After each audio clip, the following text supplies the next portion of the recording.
Des millions d'euros pour une seule toile. On se demande souvent d'où vient cette valeur, pas vrai? Est-ce que c'est le pur génie de l'artiste ou est-ce que c'est le résultat d'un système incroyablement bien huilé qui opère en coulisses? Eh bien, c'est ce qu'on va décortiquer aujourd'hui. Allez, on plonge ensemble dans cette fabrique de la valeur. Le génie ou le système? Voilà, la question est posée, et elle est au cœur de tout. Parce que derrière cette image un peu romantique de l'artiste seul dans son atelier, se cache une mécanique économique, une mécanique sociale, et elle est redoutable. C'est cette machine qu'on va démonter, pièce par pièce. Pour comprendre ce marché, il faut commencer par les fondations. La pierre angulaire, ce qui soutient tout l'édifice, c'est le mythe de la rareté. C'est une idée importante à saisir. La valeur d'un produit industriel, c'est assez simple, c'est lié à son coût de production. Mais une œuvre d'art, sa valeur, elle n'est pas là au départ. Elle doit être entièrement construite. Alors, il y a d'abord la rareté la plus évidente, celle qu'on peut appeler la rareté historique. Pensez aux maîtres anciens. Le temps passe, certaines œuvres sont perdues, et surtout, beaucoup entrent dans les musées. Et une fois qu'une toile est au Louvre, par exemple, elle est retirée du marché pour de bon. L'offre se réduit donc, c'est mécanique, et la valeur de ce qui reste, eh bien, elle grimpe. Ensuite, il y a une forme de rareté qui est beaucoup plus paradoxale. Prenez un objet d'art populaire, un vieil outil. À l'origine, cet objet n'avait absolument rien de rare, c'était même tout le contraire. Mais c'est son obsolescence qui, bizarrement, crée sa valeur. Le monde qu'il a produit a disparu, et ça le rend tout à coup unique, irréplaçable. Mais avec l'art contemporain, on change complètement de logique. La rareté, ce n'est plus un accident de l'histoire, non, c'est une stratégie tout à fait délibérée. Un artiste pourrait, techniquement, produire à l'infini, mais le marché, lui, impose de limiter les tirages, de numéroter, de signer. On fabrique la rareté pour pouvoir fabriquer la valeur. L'exemple parfait de ça, c'est la photographie. C'est un art qui, par définition, est reproductible à l'infini. Alors, quelle a été la solution du marché? Nier sa nature même. On a imposé des tirages limités, on a bridé la technologie pour créer de la valeur là où il n'y en avait pas. Et c'est ce que la sociologue Raymond Moulin a appelé, avec une formule absolument géniale, le grand malthusianisme technologique. Bon, la rareté, c'est la fondation.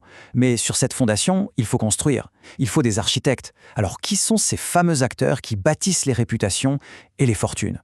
Au centre du jeu, on a une figure clé, le marchand d'art moderne.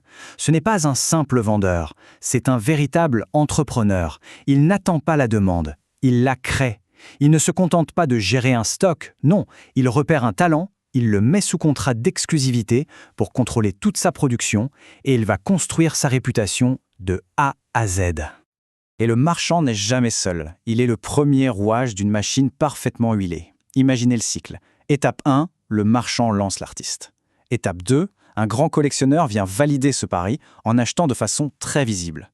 Et étape 3, l'étape ultime, le musée vient consacrer l'artiste en l'intégrant dans l'histoire officielle de l'art. Et voilà, la boucle est bouclée et la valeur est totalement cimentée. Et il ne faut surtout pas sous-estimer le pouvoir de ces méga collectionneurs. Certains, en achetant massivement la production d'un artiste, peuvent littéralement prendre le contrôle de son marché. Ils sont aussi dans les conseils d'administration des musées, ils influencent leurs choix, et de plus en plus, ils ouvrent leur propre musée, leur propre fondation, pour immortaliser la valeur qu'ils ont eux-mêmes contribué à créer. Mais pourquoi un système aussi complexe? Pourquoi tous ces intermédiaires? Eh bien la réponse tient en 2 mots, l'incertitude radicale. C'est ça le cœur du problème. En art, c'est impossible de mesurer objectivement le talent. Qui peut dire avec certitude ce qui restera dans l'histoire? Personne. Alors face à cette incertitude totale, le marché a besoin de quoi? Il a besoin de signaux. Et le signal le plus puissant qui soit, c'est la réputation. Cette économie de l'incertitude a une conséquence directe, et elle est brutale. Elle crée un marché qu'on appelle « winner takes all ». Le gagnant rafle tout. En gros, une toute petite poignée de superstars capte la quasi-totalité des revenus, et laisse des miettes pour tous les autres. Comment est-ce qu'on devient une superstar alors? Grâce à un phénomène que les sociologues appellent l'effet Mathieu. En fait, c'est assez simple à comprendre. Un premier petit succès attire un peu l'attention. Cette attention ouvre la porte d'une meilleure galerie, qui, à son tour, amène une meilleure exposition. C'est un effet boule de neige. Le succès attire le succès, et l'écart avec les autres se creuse de plus en plus. Du coup, il faut imaginer la carrière d'un artiste non pas comme une belle ascension linéaire, mais plutôt comme une série de tournois.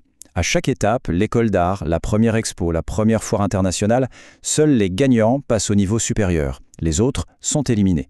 Ce qui compte finalement, ce n'est pas le talent dans l'absolu, c'est d'être jugé meilleur que les autres à un instant T.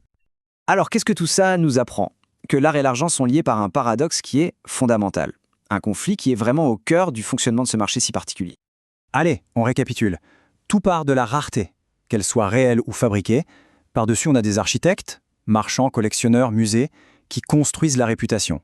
Le moteur de tout ça, c'est l'incertitude. Et la conclusion, elle est délicieusement ironique. Dans ce système, le prix élevé n'est plus la conséquence de la valeur. Il en devient la preuve. C'est donc ça, la grande tension permanente du marché. D'un côté, une œuvre d'art est un objet symbolique, unique, presque sacré, et de l'autre, c'est un actif financier comme un autre, une simple marchandise sur laquelle on spécule. Au final, ce qu'on comprend, c'est que la valeur n'est pas tant dans l'œuvre, mais vraiment tout autour. Et personne ne l'a mieux dit que Marcel Duchamp, ce sont les regardeurs qui font les tableaux. L'aura d'une œuvre n'a rien de magique, c'est le pur produit de cette incroyable mécanique. Et ça nous laisse forcément avec une question. Maintenant qu'on connaît les rouages de la machine, est-ce qu'un chef-d'œuvre a toujours la même saveur ?